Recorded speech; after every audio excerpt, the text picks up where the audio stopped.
8-ാം നൂറ്റാണ്ടിൽ ഇറാഖിലെ ബസറയിൽ ജീവിച്ചിരുന്ന റാബിയ അൽ ബസ്രി എന്ന സൂഫി വനിതയെക്കുറിച്ച് കേട്ടിട്ടില്ലേ?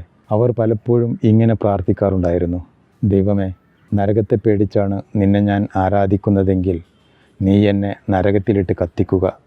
സ്വർഗം മോഹിച്ചാണ് നിന്നെ ഞാൻ ആരാധിക്കുന്നതെങ്കിൽ നീ എന്നെ സ്വർഗത്തിന് പുറത്തു നിർത്തുക.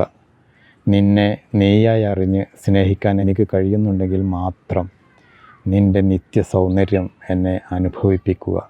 ആരാധനകളും പ്രാർത്ഥനകളും ആവശ്യങ്ങളുടെ വെറും വിളിച്ചുപറയലുകൾ മാത്രമായി ചുരുങ്ങിപ്പോകുന്ന കാലമാണിത്. ആത്മീയത എന്നാൽ പലർക്കും ഇന്ന് ആവശ്യങ്ങൾ നിവർത്തിച്ചു കിട്ടാനുള്ള വെറും കുറുക്കുവഴികൾ മാത്രമാണ്. മന്ത്രോച്ചാരണങ്ങൾ പലതും സുഖമായി ജീവിക്കാനുള്ള വെറും സൂത്രവാക്യങ്ങളും. പ്രാർത്ഥനയ്ക്ക് ഉടൻ ഉത്തരം കിട്ടിയില്ലെങ്കിൽ ദൈവത്തോട് പരിഭവിച്ച് അവർ പ്രാർത്ഥിക്കുന്നത് മതിയാകും. ആവശ്യപ്പെടുന്നത് അപ്പോൾ തന്നെ എടുത്തു തരുന്ന ഒരു കടക്കാരനെ പോലെയാണ് അവർ ദൈവത്തെ കാണുന്നത്.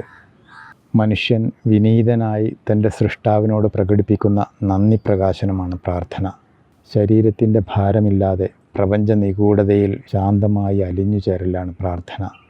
ലഭിച്ച ജീവിതവും ജീവിതാനുഗ്രഹങ്ങളും ഉള്ളിൽ അനുഭവിച്ചറിയലാണ് പ്രാർത്ഥന.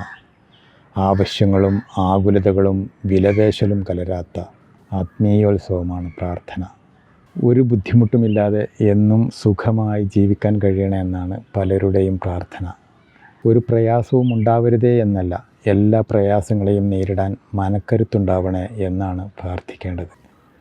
പ്രശ്നങ്ങളൊന്നുമില്ലാത്ത ജീവിതം കാത്തിരിക്കുന്നവർ കപ്പലോടിക്കാൻ തിരമാലകളില്ലാത്ത കടൽ കാത്തിരിക്കുന്ന ഒരു നാവികനെ പോലെയാണ്. ഒരിക്കൽ റാബിയ തൻ്റെ വീട്ടുമുറ്റത്തിരുന്ന് എന്തോ തിരയുന്നത് കണ്ട് അയൽവാസികൾ ചോദിച്ചു: റാബിയ, എന്താണ് തിരയുന്നത്? അവൾ പറഞ്ഞു: ഞാൻ എൻ്റെ സൂചി തിരയുകയാണ്.